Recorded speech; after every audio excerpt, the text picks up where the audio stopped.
Ta vie peut être le rêve d'une autre fille ou femme. À Sophie, n'oublie pas que la femme est la pièce maîtresse de la maison.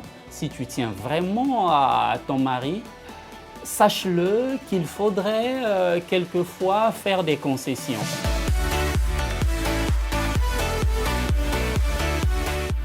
Bonjour à tous, j'espère que vous allez bien. Aujourd'hui, je vais vous parler de Sophie qui m'a écrit à propos de son mari qui n'accepte pas ou encore ne reconnaît jamais ses erreurs.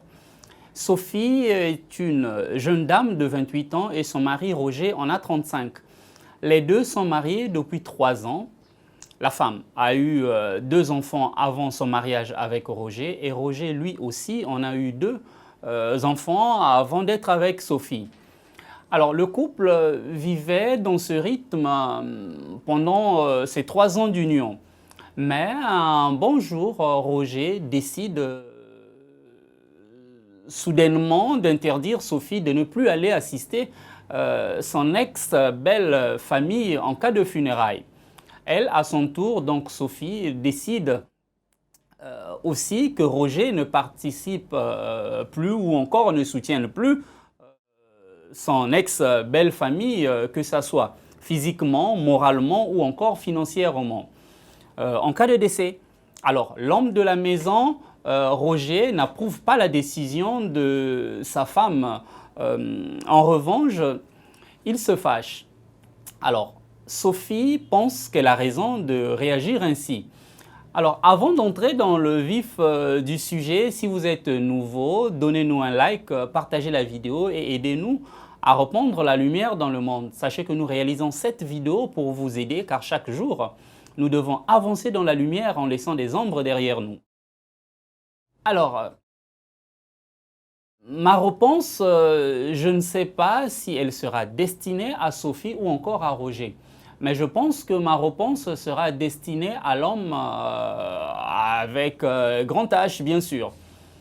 Déjà, l'homme doit bannir de son esprit la vaine pensée imaginaire de ce qu'il est et aimer son semblable. On se dit certainement que nous sommes dans notre droit d'agir ou de réagir, ce qui n'est pas totalement fausse. Et de même, lorsque l'on dit que je suis belle, appréciée par les hommes ou les femmes, et aucun homme ou fille ne peut me tromper, je suis aussi d'accord avec ça. Mais est-ce vraiment ce que nous sommes ou c'est juste ce que les autres pensent et disent de nous? Moi, je pense que c'est juste une conscience de soi, une image que l'on se fait de nous-mêmes. Ce n'est pas nous. Nous ne savons pas qui nous sommes et qu'est-ce qui fait quoi en nous. Nous ne savons rien, mais par pur orgueil, ce qui est parfois raisonnable, nous n'acceptons pas que nous ne savons rien. Prenons un exemple. Aujourd'hui, on t'appelle Sophie, mais lorsque l'on essaie de réfléchir, Sophie, c'est juste le prénom que tes parents t'ont donné. Ce n'est pas toi.